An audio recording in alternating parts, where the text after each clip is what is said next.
3, 2, 1. So we have the witches that we're just talking about how they're going to curse this woman's husband to not be able to sleep. He's going to be, it's suggested like this dwindling, this diminished might actually be his eyes that were referenced on that previous page, that his eyes are going to shrivel. Okay, there's some analysis that think that. This dwindle, peak, and pine, either way, he's going to be in a substandard position here. He's going to be wasting away or suffering somehow. All right. I think we talked about the pining and about desires being unfulfilled, and then we talked about, so his bark cannot be lost. We said his bark is his ship, right? Right here. So his ship cannot be lost. What does that mean? It can't sink. It's not gonna be destroyed. So his ship cannot be destroyed,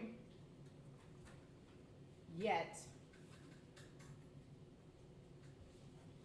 it shall be tempest tossed.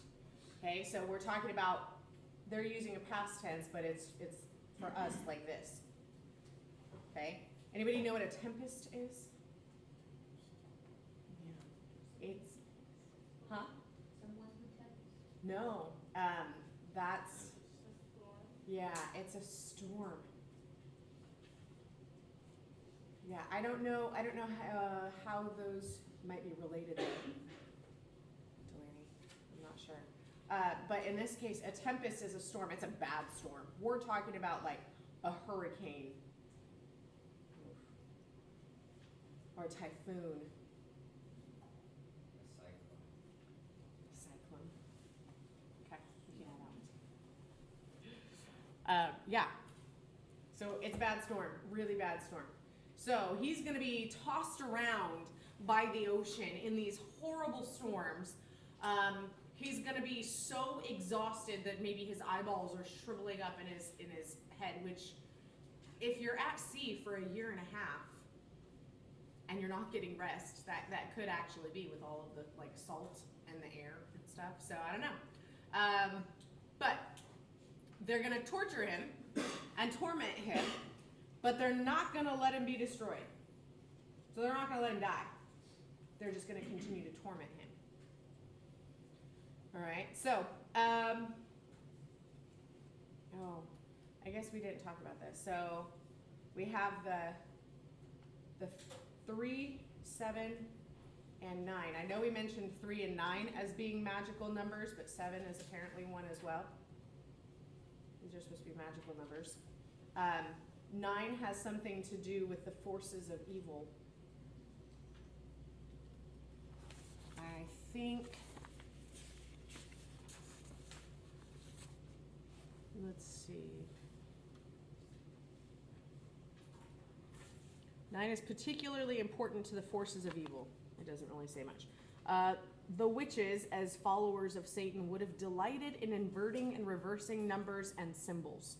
And 9 would invert to 6. 3 6s, of course, are the number of the beast. So, yeah, so we've got 6, and I should just flip it because I can't.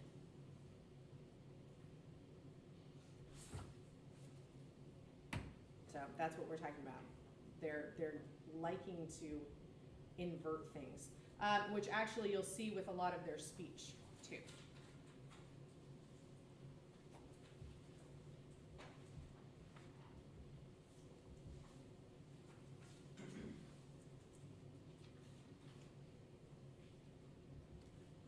So Shakespeare's going to play with these all throughout. Just in case, you start getting comfortable, he'll remind you that we've got witches at play. So, and then she says, look what I have. And I think that's about where we're at, right? This is our second witch here today. Yes. Not our third witch. I need a backup for our third witch.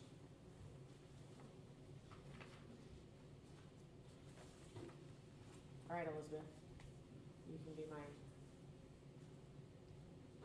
my stand-in. All right, so second witch, are you ready? Yeah. Christina, go ahead.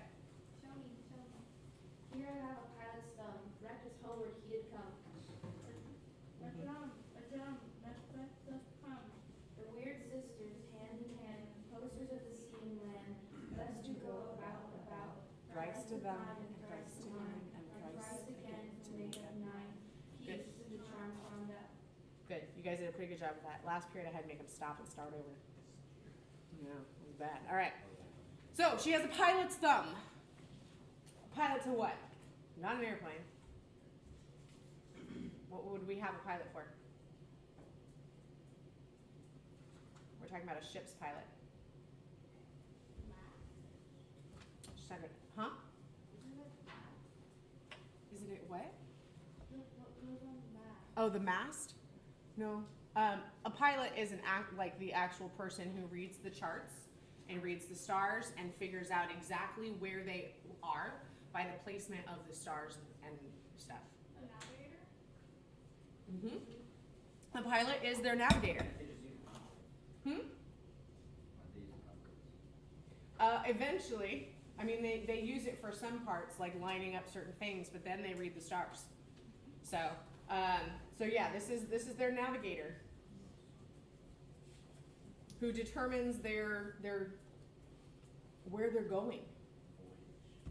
Yeah, and guess how they read the stars. Guess how they navigate. With a hand. Yep. Your hand like this. So if we take the thumb, we are taking their ability to navigate. And what happens because she took his thumb? They shipwrecked. Yeah. This isn't even the same guy as that's on this one, right? Because remember, she said this one's not going to be destroyed. They're going to keep tormenting him.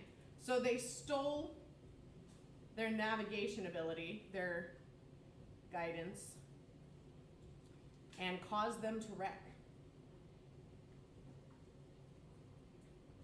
We have no idea why. It just seemed very, do you know what arbitrary means? Like without sense. Okay, so it was kind of like just for funsies. She's like, oh, hey. I know. That's how you spell, I know you've wondered, Bruno, how to spell funsies. I know. It's really, really important for you. Yeah. Just because. So, in the first scene, we weren't terribly sure if these witches were good or bad or neutral. Do we get an impression at this point? Do we think they're good witches? No. Do we still think they're neutral? No. No. Look at what they're doing to this guy because his wife wouldn't give her a chestnut. 81 weeks. She is going to thrash him in the ocean and prevent him from sleep and rest and safety. And just because of a chestnut. It's a little bit, what do we call it? Besides crazy. A little bit excessive, childish, vindictive. That might be the word here, that it's a little bit vindictive.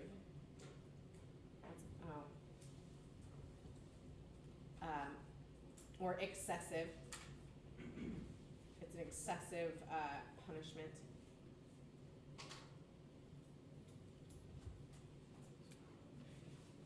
Excessive punishment. Sorry, I flipped the page. I saw some here. My bad. All right. So there he is. So remember, their whole point of being out here was to meet with Macbeth, right? They decided in the very first scene that they were going to meet Macbeth at the end of the battle, and they said it was going to be before the sun sets. So here they are, standing out here waiting for him, and they hear these drums. Okay, drums would have accompanied. They would have accompanied the people, the soldiers in the battle, right? If you have to go fight people, it's kind of hard to get up the courage without anything, right? Just like, yeah, I'm going to do this now. So a lot of times there would be That's why you see hollering, right, and scream like, ah, in battles. It's because they're trying to amp himself up for what they have to do. Drums were something else that was really helpful in getting them kind of in the headspace. But also, they accompanied them out there and back, and so we have drums just going, right? So they know that Macbeth is coming. That's who they're there to meet. And then this whole bit right here, what does it sound like to you?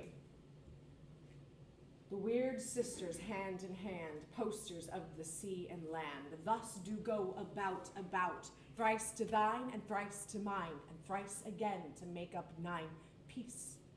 The charms wound up. Okay, maybe teleportation. Or a spell. A spell.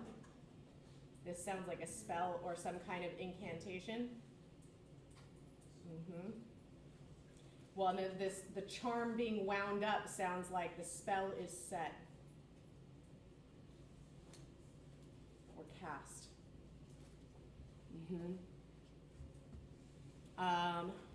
They call themselves Weird Sisters. The original would have been W-Y-R-D. So in Shakespeare's original, they spelled it that way. Interestingly, if you remember a little ways back, weird has an actual definition. It means fate or destiny. So they'd be like the Fate Sisters or the 3 Fates.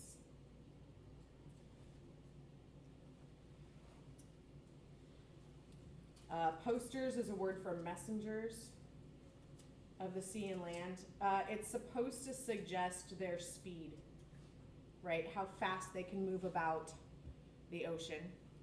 And then we're going to compound our 3s again. Thrice, thrice, thrice, to make up 9. As the 3 of them are probably hand in hand, so joining hands, going about, so whether they go about on the ocean or on the sea, or if they're literally traveling in a circle as they do this, casting this spell. And as soon as they do that, who walks in? Macbeth and Banquo. Okay, who do we have? Oh, I'm gonna need somebody to read for Ben today.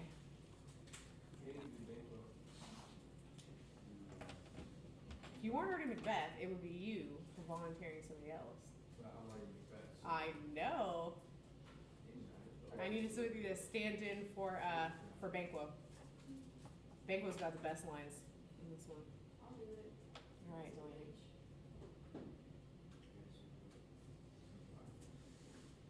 You might be talking to yourself at one point, but that's okay. All right, so Macbeth comes in, they're walking across the field, and Macbeth says,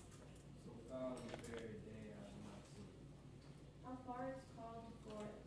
What are these, so withered and so wild in their attire, that not look like the inhabitants of the earth, and yet are on? Live you, or are you aught that man may question? You seem to understand me, but each at once her choppy finger laying upon her skinny lips. You should be women, and yet your beards forbid me to interpret that you are so. Speak if you can. What are you? okay. So, what's familiar about Macbeth's line? Foul and fair. The foul and fair, yep. It's reminiscent of the witches in scene 1. Scene 1. We've got the witches' words in Macbeth's mouth. Okay, so it's meant to tie the 2 together, to recall that they've said it, and now here we have Macbeth saying it. In being literal, foul is probably in reference to the battle itself, maybe even the traitors, right, having to deal with that. So, not so great. Fair would be, why would it be fair? A fair day. A lovely day. They won. They won. It's the victory. So, yeah, it's foul because of the battle. It's foul because we have to fight people who turned against us. But it was a good victory. Okay. Banquo seems to be mostly concerned, like, how far do we have to walk? Right? How far is it called the forest? Like, what distance is it to this town? How far do we have to go?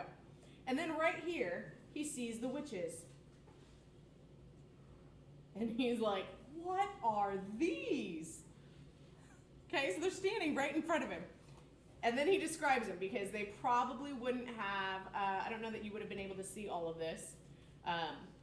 So the language carries it. Withered. What would withered look like? Old. Shrunken. Wrinkly. And what? What was, okay. All right, I got that one.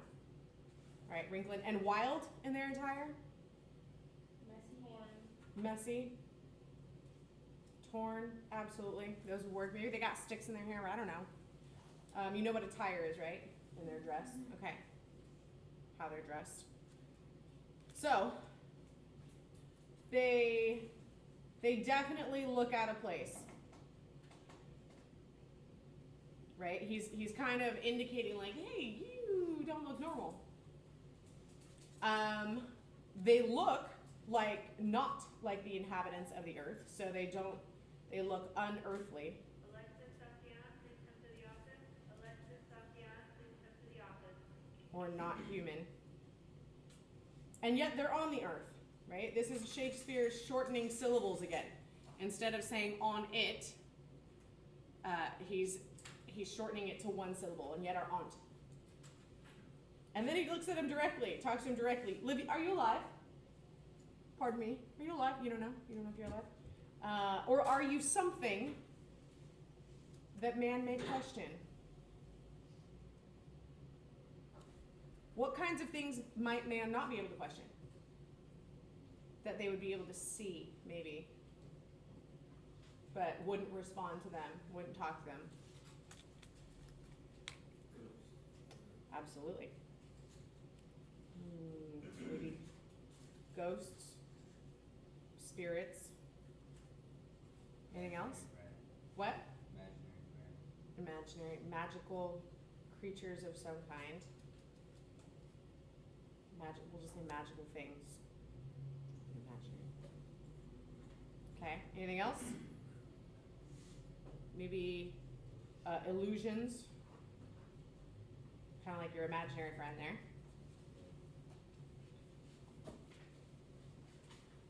So, are these things that like we can see but won't actually respond to us? Like you can't hear me? Hello? So he's asking them these questions. And then he says, you seem to understand me. Why? How do we know? Because all of them, by each at once, at the same time, this pen does not like the air. The same time, they are putting their scaly finger, that's what they mean by choppy, it should look all scaly and gross. Again, this choppy finger suggests this unearthly idea. Putting her choppy finger laying upon her lips. What does that look like? What's that motion? And what is it? Shushing. They're shushing him. Yeah. So here he is. He's like, you seem to understand me. You're shushing me, right? So they're absolutely shushing him. Does he say? He doesn't respond to the shushing. He's just like, oh, look at it. You see, because you're all doing this. I see you. Oh my gosh. Banquo cracks me up, guys. Okay. You should be women. You resemble women. You're kind of like women.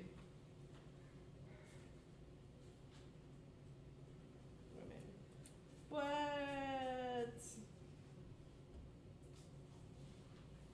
again, that unearthly, right? You don't look earthly, but yet you're on the earth. You look like women, but do you remember what the rest of that part was? What is it that keeps him from thinking they're women? The beards. They have beards. And yet you're beards. Here's my beard. Lovely, huh? Your beards forbid me to interpret that you are women. Now, in all reality, remember the female roles were played by males. These would have been guys with beards, right? But at the same time, working with the idea of this whole not earthly, not quite, we've got human but not human.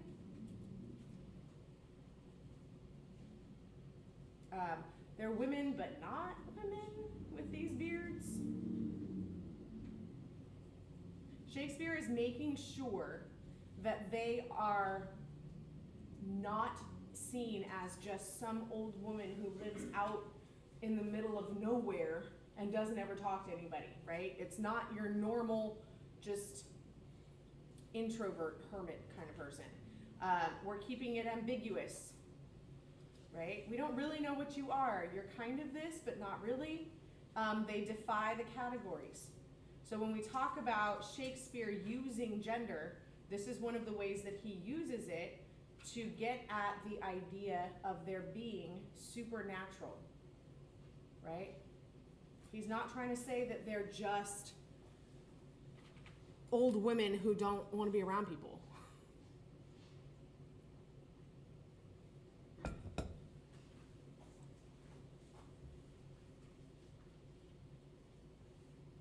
had too many.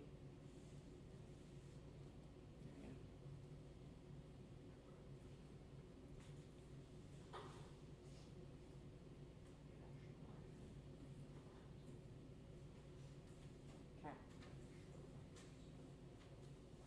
So Macbeth says to them, did you find that line, Macbeth?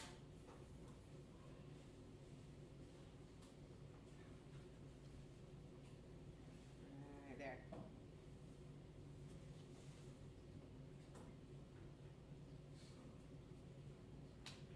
Angel, that's you.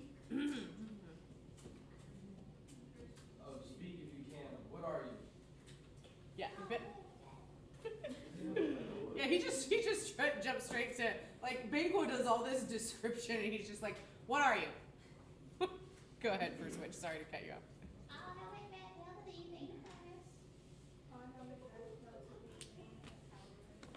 All hail Macbeth, that shall be of king hereafter. Good sir, why do you start and seem to fear things that do not sound so fair? I, the name of truth, are ye fantastical, or that indeed which outwardly you show? My noble partner you greet with present grace and great predictions, noble having and of royal hope. That he seems wrath withal, to me you speak not. If you can look into the seeds of time and say which grain will grow and which will not, speak then to me, who neither beg nor fear, or favors nor hate. Hail! Okay. Hail. All right, so I'm gonna stop you there. All right, so we've got 3 hails, and each of them similar but different, right? The first one, we call him Thane of Glamis. Now, I think if you looked at the character list in the front, I think it tells you that that is his present title. All hail Macbeth, Thane of Cawdor. Okay, we know from scene 2 that he's about to be given that honor. Okay, he's about to be promoted and given this area as well. So we have a word for like that it's just about to happen right now. It's imminent. It's an imminent title. Now he doesn't know that, but the audience does. And now we have the witches saying it in a way that sounds like they're predicting it, right? So, and then our last one is King Hereafter. This hereafter suggests that it's his future title.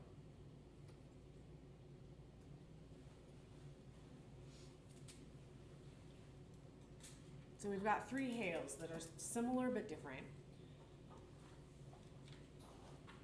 And we've got Banquo watching the effect of this on Macbeth, right? So right here, he's responding. He's looking at Macbeth's response.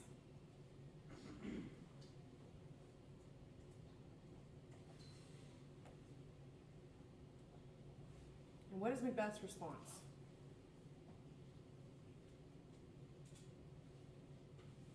Who are you? That was the early one, yeah. He was asking him what they, yeah. In this case, He seems wrath withal. Mhm. That wrapped withal, yeah, we do have that down here. Fear. Yeah, It does suggest that there's fear. Start, what does it mean? If you started, what would that mean? Mm-hmm. Yeah, like jumpy. He's jumpy, startled, in case we weren't sure whether that was just, right, like they just caught him off guard. Banquo mentions, you seem to fear things that do sound fair. They do sound good, and you're behaving like you fear them, like you're scared of them. Okay, so Macbeth has this visual response that Banquo's picking up on. That he looks like he is caught off guard and disturbed by what's going on. Maybe he's trembling. Maybe his eyes are wide. Maybe he's shaking, whatever. Okay, so he definitely seems startled. And then he speaks to the witches. Okay, but tell me for real, for serious now. Are you fantastical? What would fantastical mean? Magical, yeah. Are you magical? Or that indeed which outwardly you show? That one's pretty easy, right? Are you really what you look like?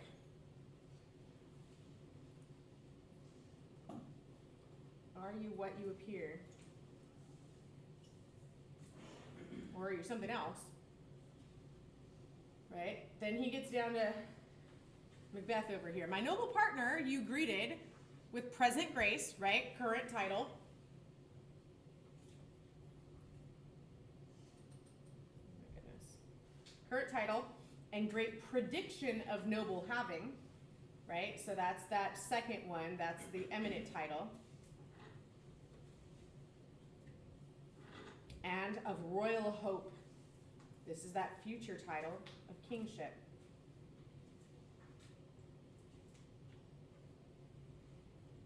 Right? So he's just giving the rundown. Like, I got what you said. You said this. You said he's about to get promoted, and then you also said that he's going to be king. Mm-hmm. But so much so that he's like entranced here. Rapt withal. It comes from the word enraptured. And it's like in a trance-like state. Right? So you got him up in a trance over here, but you don't say anything to me. Rude.